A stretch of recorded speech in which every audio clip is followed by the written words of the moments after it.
There we go. Hello, hello. Hi, everybody. Hope you're excited. I don't know about you, but that intro, super cool. It's super cool.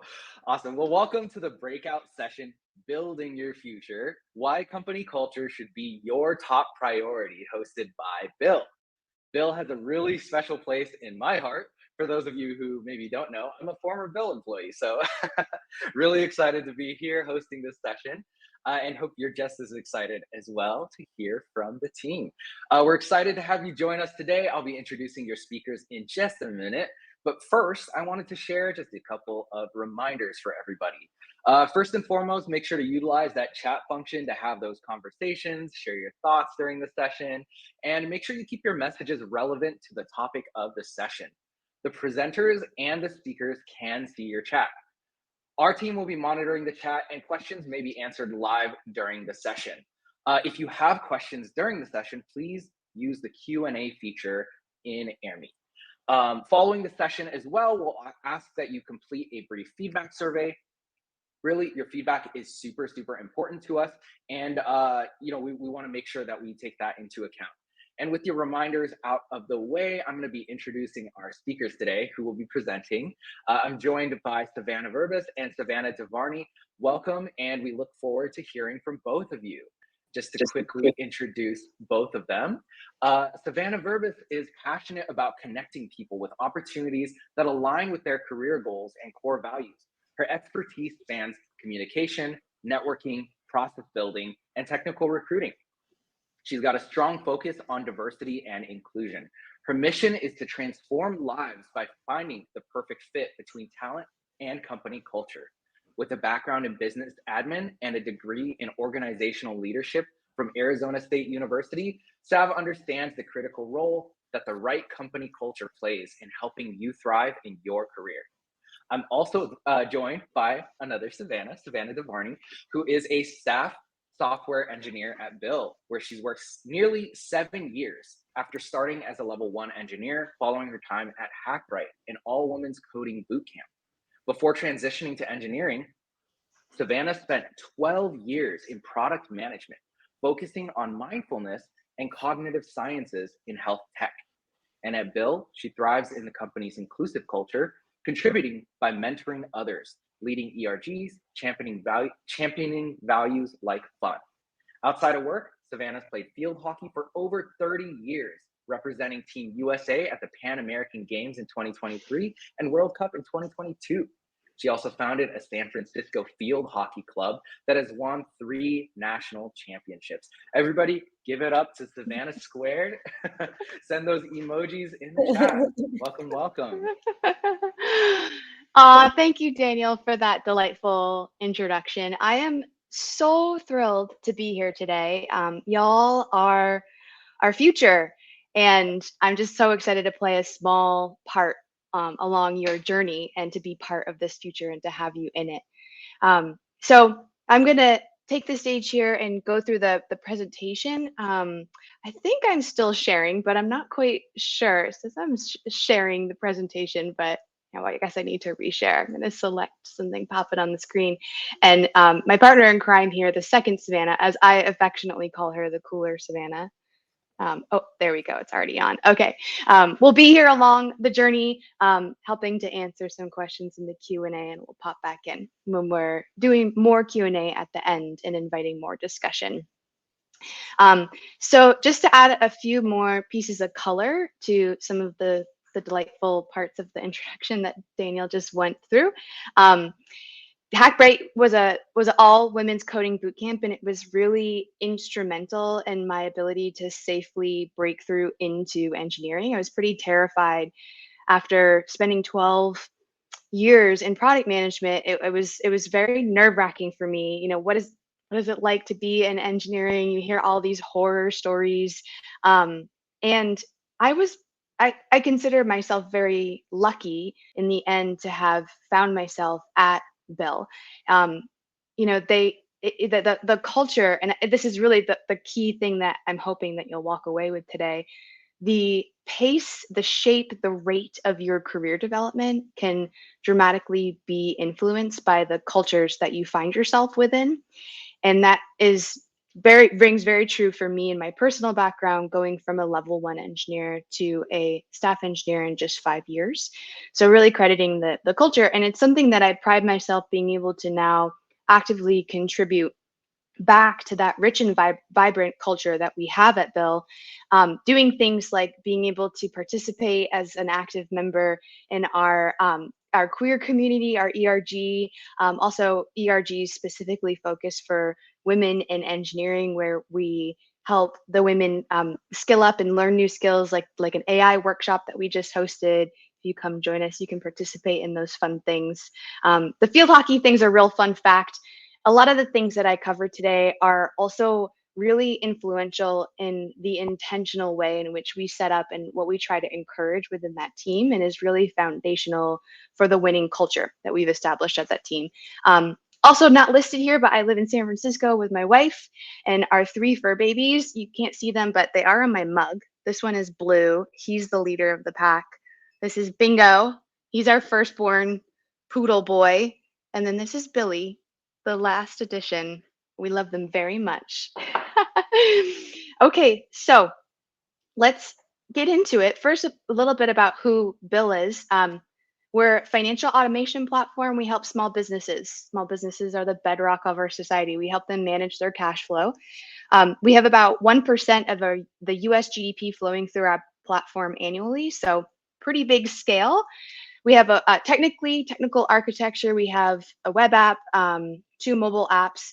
We've acquired a few companies in the mix, so there's multiple pieces, but it is one unified platform.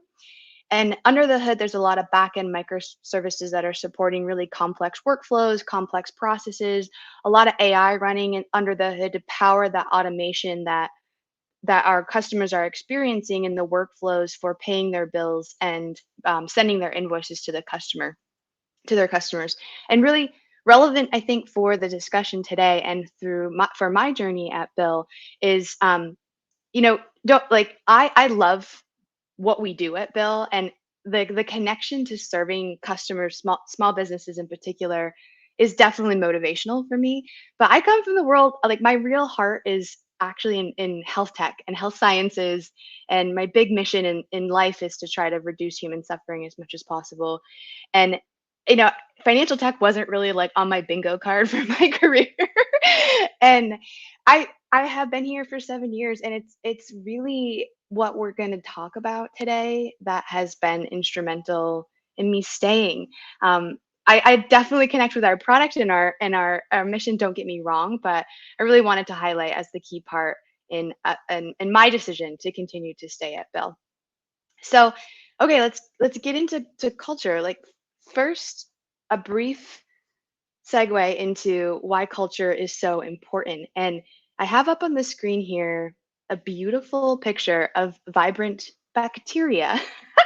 Not all bacteria growing in a petri dish looks as pretty as this, but this is by far the most beautiful. And I love this because my original field of study, I have my Bachelor of Science in microbiology and immunology, and this bacterial culture is growing. A culture in microbiology refers to a community of bacteria that's growing and thriving on a substrate designed to nourish them. And I love that it's called a culture in in microbial sciences, because it's the perfect metaphor for the culture that we all know and we all associate with the environments that we find ourselves in throughout our lives, and what are the norms and expectations within a culture. So it's really the key takeaway that I hope you leave with is, you know, just like bacteria can flourish in the right environment, people can flourish in the right environment.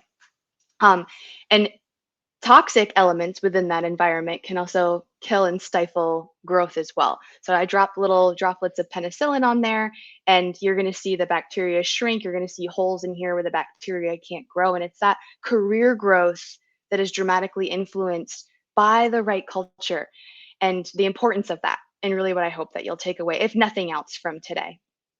So let's break this down a little bit more, just in terms of what is it? Like what's the definition of not bacterial culture, but the one that we know and associate?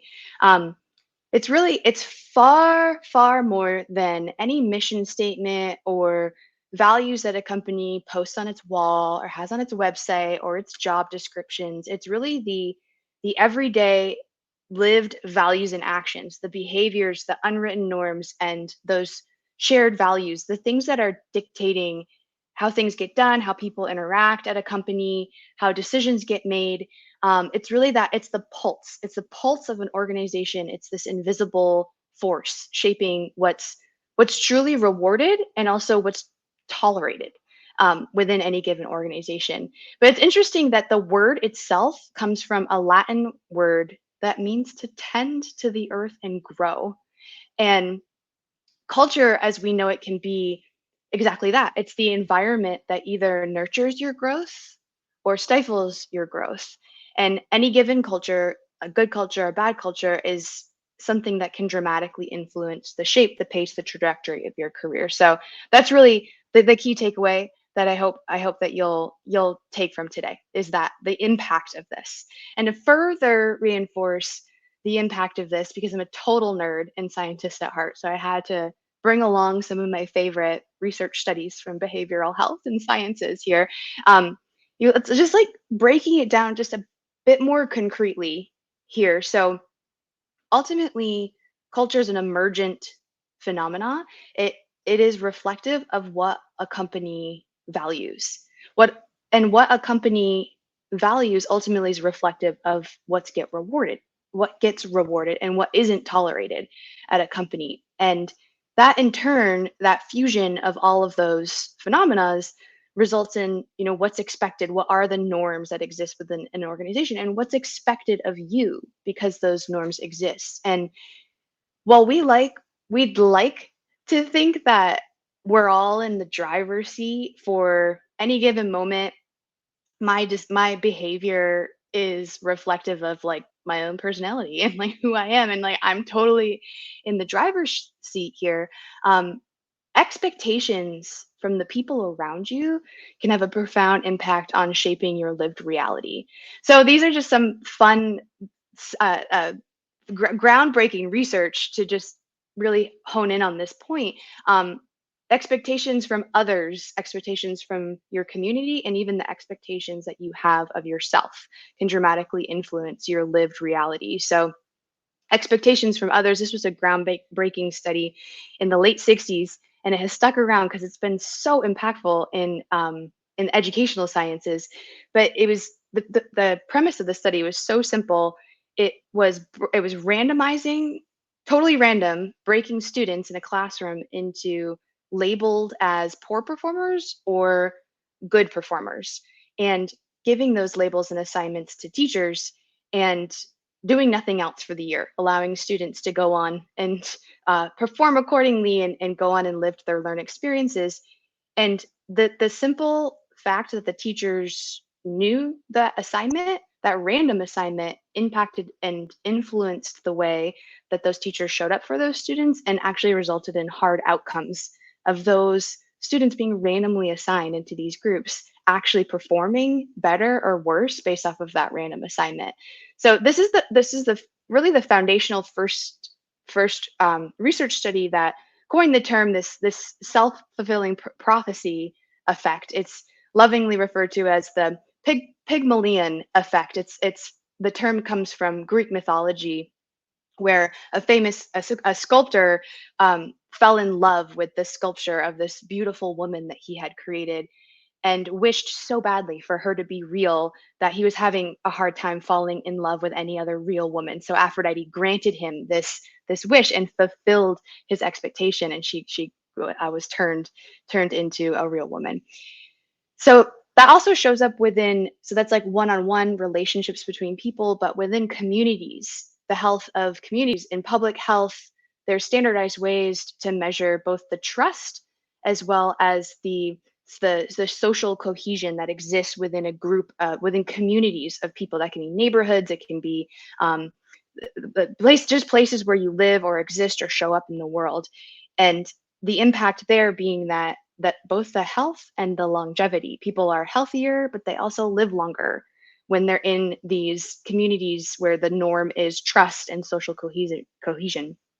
And then lastly, just in terms of your own lived experience, the expectations that you have on yourself and the beliefs that you have in your own head and how it shows up and results in physiological differences of how you experience the world. And this was some groundbreaking research from one of my favorite researchers out of Stanford, Kelly McGonigal, led a lot of these studies where it was just looking at breaking people into two categories based off of how they believed stress impacted them.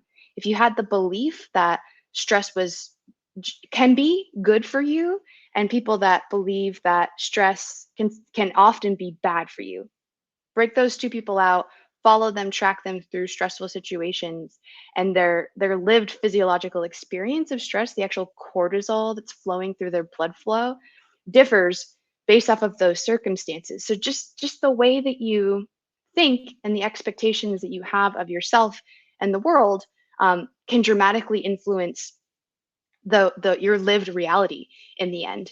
And so bringing it and tying it back to the importance of work culture and being intentional about finding the right culture generally, like the communities that you find yourself in across the board are important, relationships across the board are important, but the work cultures that you found yourself in are probably the most important, because the average person spends 19% of their total life working.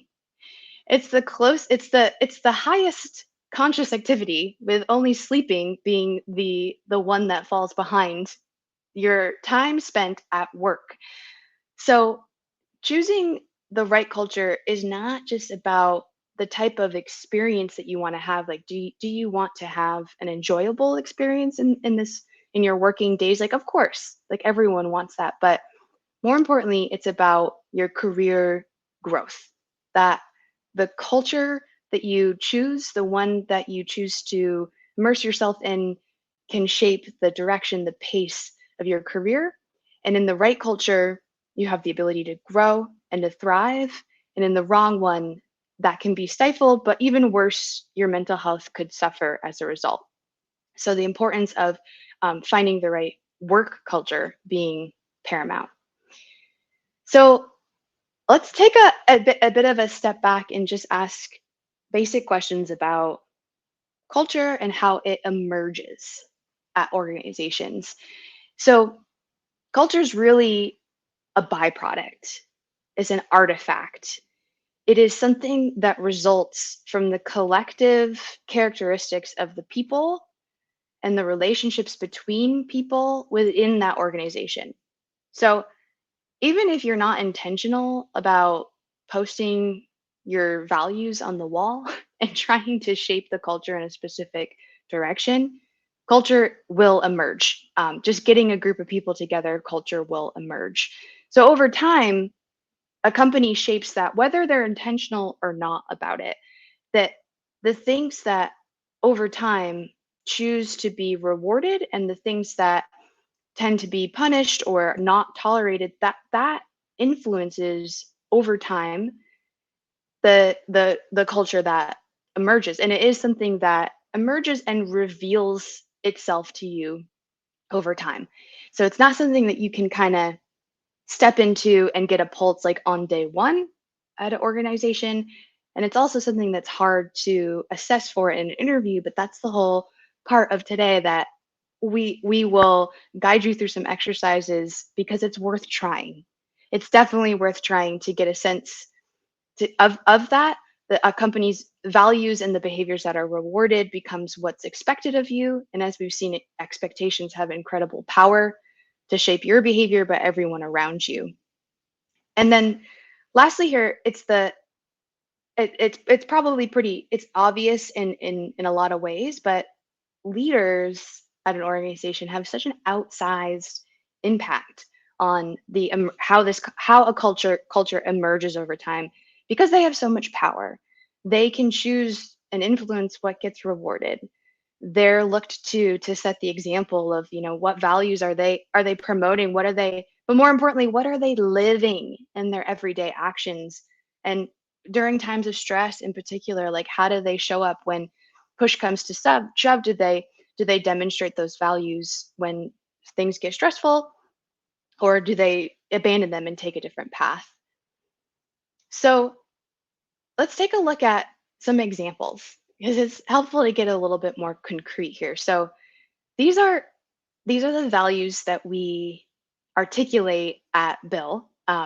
Values are really at the heart of any culture.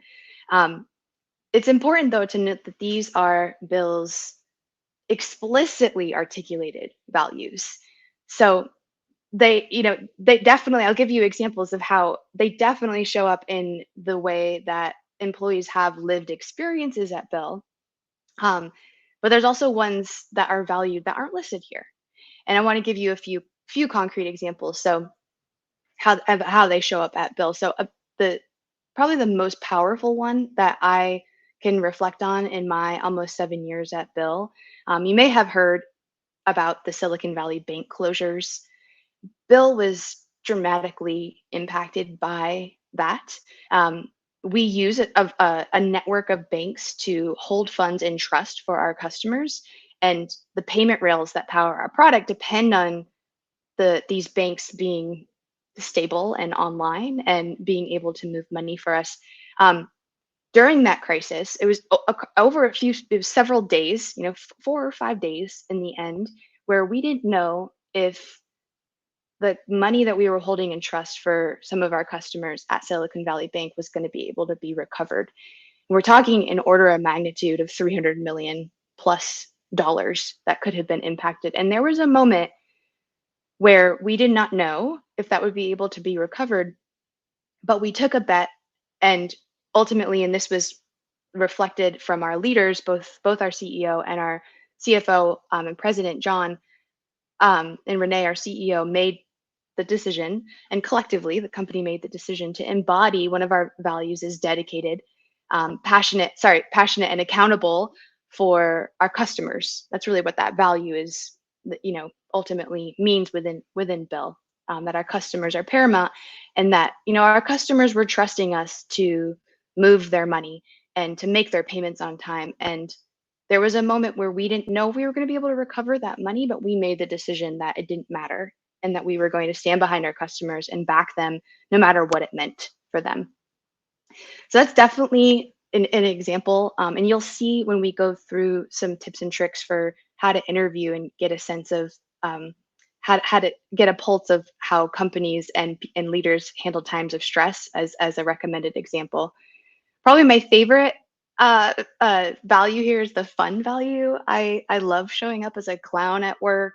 I love pranking my colleagues. I also just love the power of humor to diffuse tense and stressful situations. So that I get to exist in an environment that embodies that and encourages that and values that is really passionate. I'm passionate about that.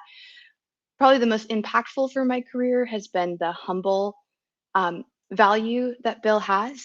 The ways that it shows up as especially for an early engineer. When I was terrified being a level one engineer coming into my first job at Bill, I was surrounded by egoless people who were more than happy to help me along the way.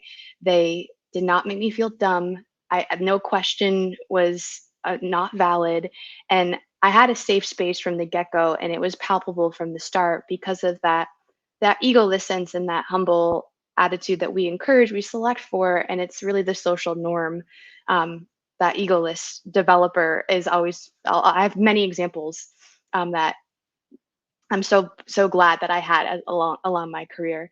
Um, and then so like just taking a look at like what does Bill do and what as examples of like how can companies reward different values as they present within a population. So I'll give you a few examples of how we do that at Bill. We have biannual performance review cycles. You you could probably imagine what they're like. It's a lot of written. You have a form. There's four big questions like, how did you perform? What were some challenges?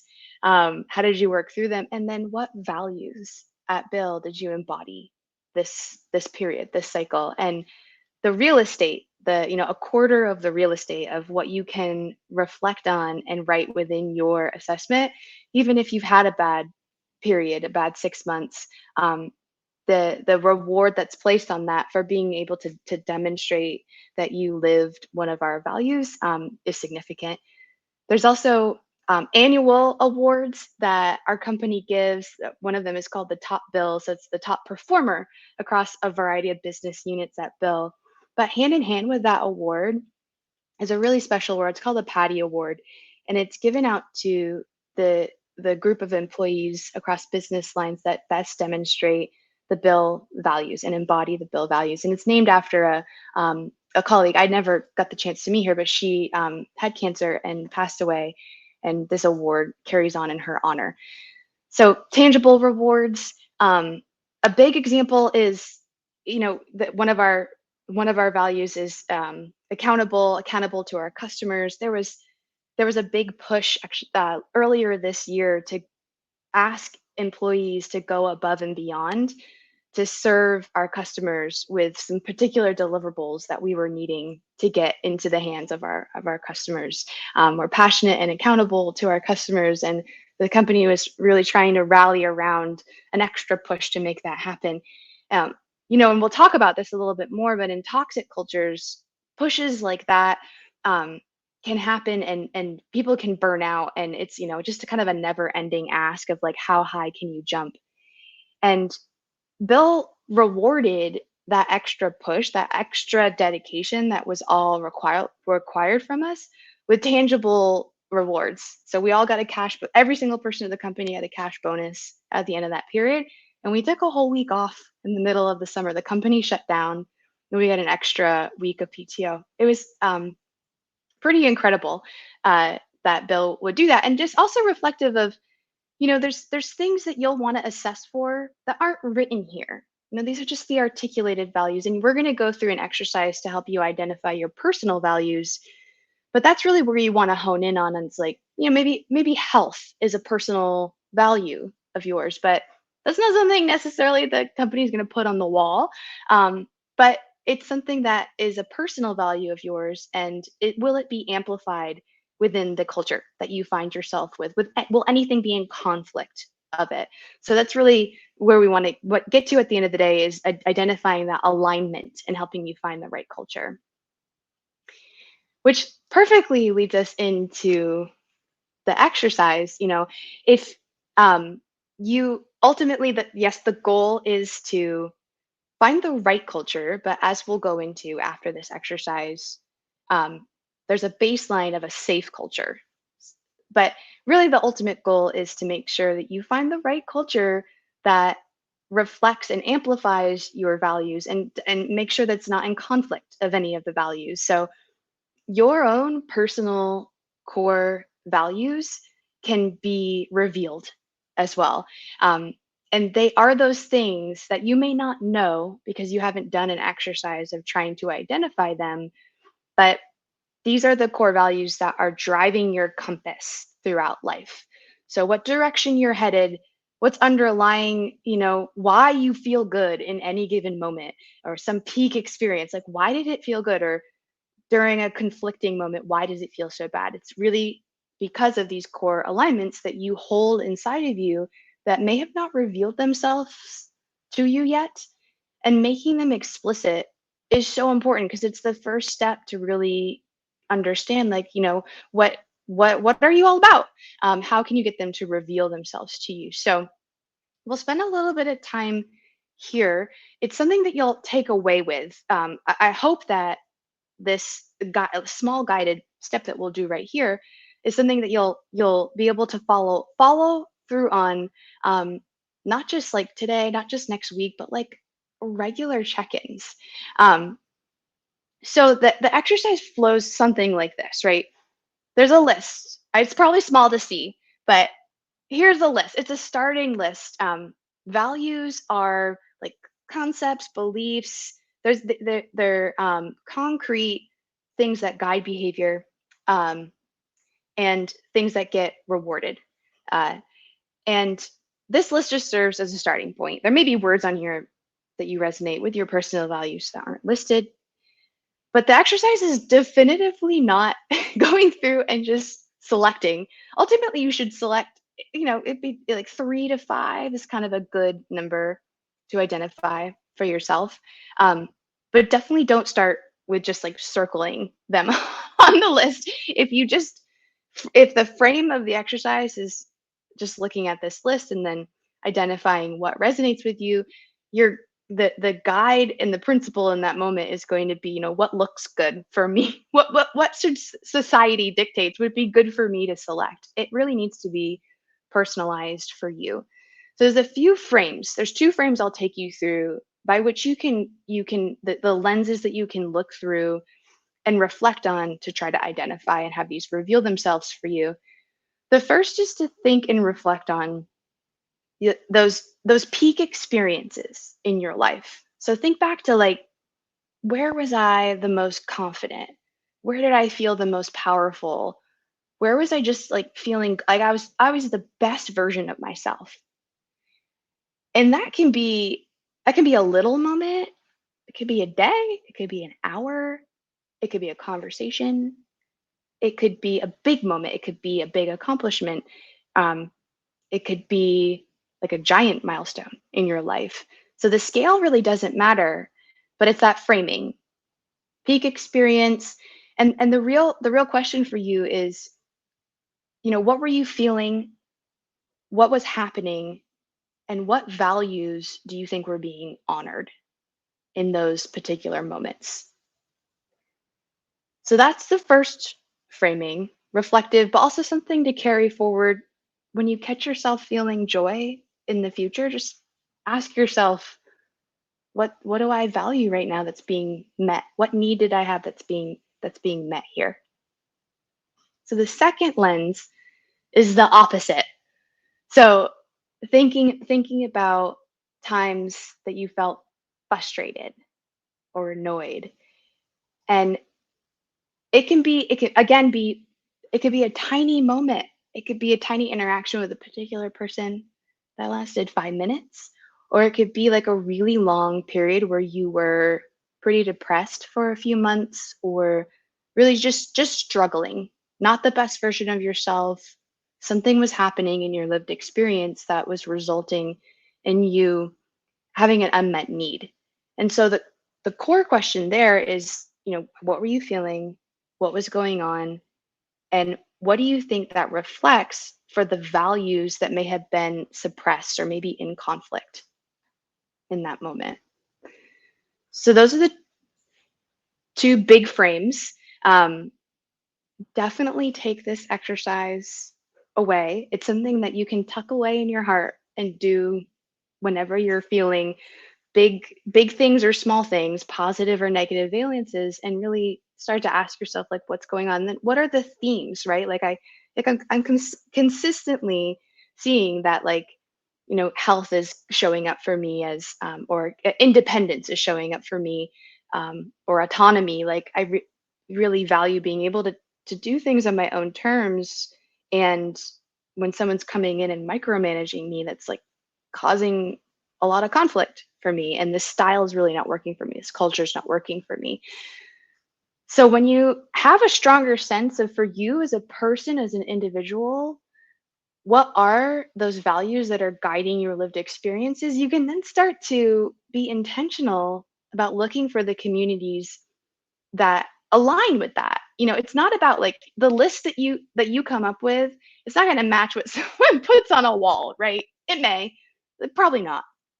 And the real purpose here, though, is to make sure that you are not in conflict with any of your personal values, and that the environments that you choose may have an amplifying effect and may allow you to be the best version of yourself. Okay, so first, a note before we move on to more tips and tricks for interviewing and trying to identify and find and get matched with that great culture. Um, this is a really, really important slide. Toxic cultures are not. I mean, they are cultures, but they're a non-starter. this is the first level of teasing out within an interview that you really need to do. And this is really hard to interview for. Oftentimes toxic workplaces will have great values posted on the wall. Unfortunately, I have been part of some of those organizations, and it just takes a while for them to reveal themselves to you, right? Like, you may not have been, maybe your first working experience, and you may just think this is the norm.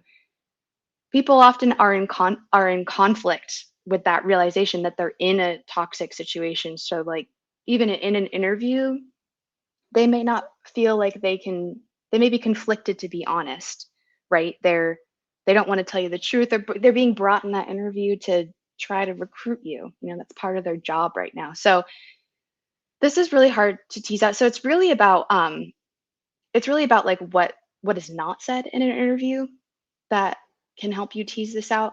But let's just look at some hallmarks, right? Like, what are the attributes? Like, you probably have heard the term, oh, that culture is like super toxic. Like, what does that even mean?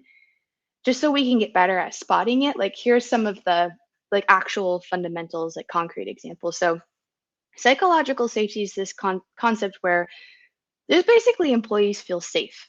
They feel safe to speak up. They don't have a fear of punishment or retaliation when they speak up, and just generally people feel like they can express their ideas. um, that's like the core of psychological safety. Transparency, communication's open, information flows freely, leadership has clear um, expectations and decisions that they make and communicate clearly. Hallmark of healthy culture. There's a core support for growth of you as a person and also as teams. So failure is not seen as something that is it's a growth mindset, right? It's a learning. It's not seen as something to punish. Failure is seen as learning. Uh, Employees are encouraged to develop, take on new challenges, take on risks. And then there's this core aspect of just base human respect and inclusion. So diversity of thought is valued, diversity of people is valued and is displayed in the lived reality of the culture. Um, all voices are heard and respected. So on the flip side, when a culture tips into being toxic, there's a fear of speaking up. There's a fear that there's going to be retribution, or even worse, humiliation, if an employee speaks up. I always like that. There's a famous phrase in organizational psychology, like praise in public, criticize in private. You know, is uh is that happening? Is criticism happening in public? It can often cause humiliation and create a self spiraling culture. A total lack of transparency, where on the flip side there was clear transparency. Maybe leaders are withholding information. Maybe tough conversations get avoided. Things get sugar coated. Things feel vague. You're often walking around just not understanding things. Everyone's not really understanding things, and there's no common shared understanding. People tend to blame each other. So when mistakes are made, they're punished. There's not that growth mindset. Mistakes are seen as something that needs to be punished, not as the treasure trove that they are, which is for learning. That's a hallmark. Competition and burnout. Employees may get pitted against each other for competition. This is really a hallmark of Microsoft in the early aughts and beyond. This is the hallmark of their culture. Um, People feel overworked. People feel burned out. There's no real release. There's no, peak and relief of workloads. And then just a core aspect of disrespect. So there's this core lack of inclusivity. It may be it may be subtle. It may be overt signs of disrespect. Um, is another big red flag. So that's your first task, ruling out toxic culture from the gate. It's absolutely non-negotiable. It's not just about limiting your career growth, it's your mental health. And it's really hard to identify in an interview, but it's worth trying. Um, so I think I have some examples of questions that are concrete that you could ask within an interview, just as like a start, like a baseline. Um, but I think the most important part here is that you just pay attention to how you feel in an interview. Throughout the interview process, were did were the instructions clear? Were your expectations, did they match what the reality was? Did you feel respected through the interview? Um, there's a horrible part of engineering interview culture that can feel like hazing. That is not normal. You should feel respected, and it should be enjoyable to go through an exercise. The interviewer should be freely helping you succeed. Um, there's this common saying, you probably have heard this saying, hurt people hurt. And the same is true, right? Like with anything, like disrespected people disrespect. That person's probably really struggling and being disrespected themselves in this toxic workplace. So that's probably the biggest example to look out for. But here's just some concretes, um how's feedback typically given at a company. This really gets into like, our voices actually being heard? Are employees being listened to, or is it just all show? I can give you an example at Bill of a culture survey that goes out twice a year. It is a chance for employees to vocalize what's working and what's not working. And the results are poured over painstakingly at all levels of leadership to try to understand what needs to change. And things change over time. I've been there for 7 years, so I've seen things change as a result of this survey. And it's that cycle, the listening, the ultimate listening that happens from the feedback that results in change. Employees aren't afraid of speaking up, and they trust that their organization will do something with that information. Another one, just describe how people are encouraged to speak up or challenge ideas. So is there a fear of retribution here? They may struggle to find an example. How does the team handle mistakes and failures? So what happened? Like, describe a failure. Like, when does your team fail? Like, all teams fail like through their time, and if they can't give you an example, that speaks of itself, right? Like, they should know an example, and not be afraid to tell you how it was handled at a company, because it should be a learning, and they should be able to express how they adapted from it. You could ask explicitly what kind of behaviors are not tolerated. That can also help you get into, how were things course corrected? Was any disrespect, as an example, tolerated? How are decisions typically communicated from leadership to the rest of the company? Like, really honing in on the outsized influence of leaders at a company, and then how they transparently communicate. Is there a culture of trust?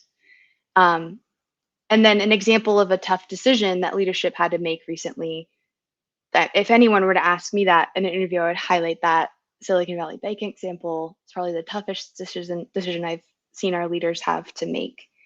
And through that, they held our values tight.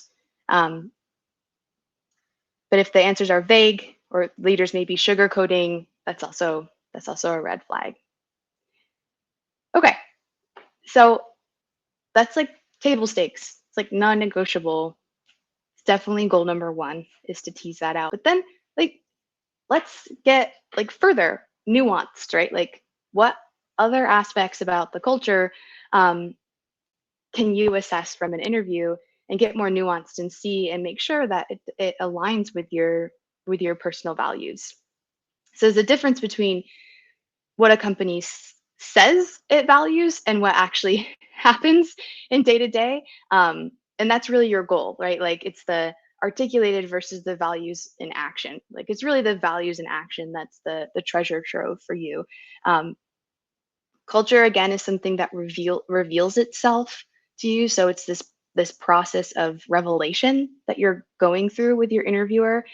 Also, just fundamentally remember that in your interview, you are interviewing the company and the people as much as they're interviewing you. So I'm sure that you've heard that over and over again, but I just fundamental point that these are expected of you to get a sense of, try to get a sense of um, how the company really operates. So yeah, it's easy. It's really easy to communicate. It's easy to put things on a wall, but how are things lived out every day? What values are rewarded? What values are, do they match what's articulated? What's tolerated but never spoken about? It's really what you're trying to do as part of this exercise. Um, some practical tips too, and some and the pre-work that you're doing for your interview. Make sure you research everyone on your panel and come in prepared with questions that are specific to them. So maybe someone's been there many years and had many promotions.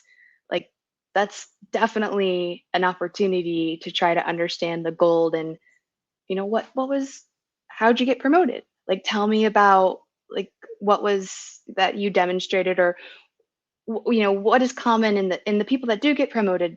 What's common? Like what are typical of the things you see in engineering, types of engineers that get promoted. This also applies, it's not noted here, but research the company as well, in addition to the people that you're interviewing with. And in addition to the basics of the company, like what they do, how they do it, what their product is, what their market is, try to get a sense of when did they go through what seemed from the outside like a period of probably high stress. Maybe their stock price went down one day. Like look at the news for those events. Like maybe someone wrote about them in an analysis that you could look up. Like what are some periods of struggle? Did they acquire a company and then it didn't end up working out? um, did they just acquire a company? Because that alone can be very stressful. And use that information to help ask very tailored questions, like tell me what that was like going through that. Like what was that experience? How were how did that show up for you? Is a simple open-ended question. um, and also remember the role of of leaders and how outsized it is in defining culture. So gearing questions to trying to understand how leaders respond. Did they stick to their core values? um, and then also something that's not here is companies that value diversity typically have employee resource groups. So you may want to ask like, hey, is there some type of like Black community or queer community and employee resource group at the company that you could hook me up with? I'd love to talk to someone that's part of that, that's a member of that organization. We have official programs at Bill to do just that. And so that's really the goal. Like it's like, is your goal is the culture healthy? Will it amplify your personal values? Importantly, will it conflict with any of your personal values? And just generally, like, is it gonna bring out the best of you in the best of you every day? So here's some examples. I won't go into these specifically, but these I feel like are some of them are gold. I really love the what's been a low light during your time here and how did the company support you through it? I think that everyone goes through a challenging personal period, or maybe it's a challenging time at the company as well, but like there's always an example of that, and fundamentally how the employees respected through that process, and how they held a core value somewhere around, that was fueling their reason for maybe taking some time off. And was that in conflict with how the employee was treated and the culture in the end? That's a good one. um, Also, like what's the, like on the flip side, like what's been your highlight of your time here? Can you share, like, what are you most proud of? Have you been doing the best work of your life at this company? Like, is your lived experience amplified by your personal values, and is that brought out here? So those are just some examples. I think you'll have these slides to take away. Those will be in here for you. Um, this is just some practical tips that I hope empower you as we walk away together from here. But before we wrap up, I wanted to end with a really fun story. Um, It involves a computer program. So we're all in engineering. Let's show me the code. Show me the code for this moral code. Uh, there is code for this moral code. Um, this was a winning computer program. It was a famous competition that a political scientist held in the 1970s to try to identify if we were to pit computer programs together and go through repeated rounds of the prisoner's dilemma, what program would win? What strategy would win? Um, for those that don't know, the prisoner's dilemma is a famous psychological thought experiment, where the premise is basically like you and your your partner just committed a crime together, and you're held up in the interview room, that you're separated, and you have options. You can either choose to both cooperate, like if you don't know what the other person's doing, but if you both cooperate, you get a lighter sentence. You both get a lighter sentence. But if one person cooperates and the other one betrays, the one that cooperated gets the maximum sentence. The betrayer gets to go free. And if both betray, then they both get the heaviest maximum sentence. So that's the dilemma. The dilemma is like, do you trust this person that you just committed this crime with? Do you trust them enough to cooperate, knowing that the betrayal in the end could cost you? So that was the setup, like repeated rounds of the prisoner's dilemma, and like what program had the lightest sentence at the end of the day, like won the game. And this winning strategy I find so inspirational because it was the simplest that was submitted. It's called tit for tat. It's the simplest, like smallest lines of code. Um, and its premise is that it starts by cooperating. That's its first choice. It leans into trust. It starts with cooperating, and then in every subsequent round, it just did what the last player did.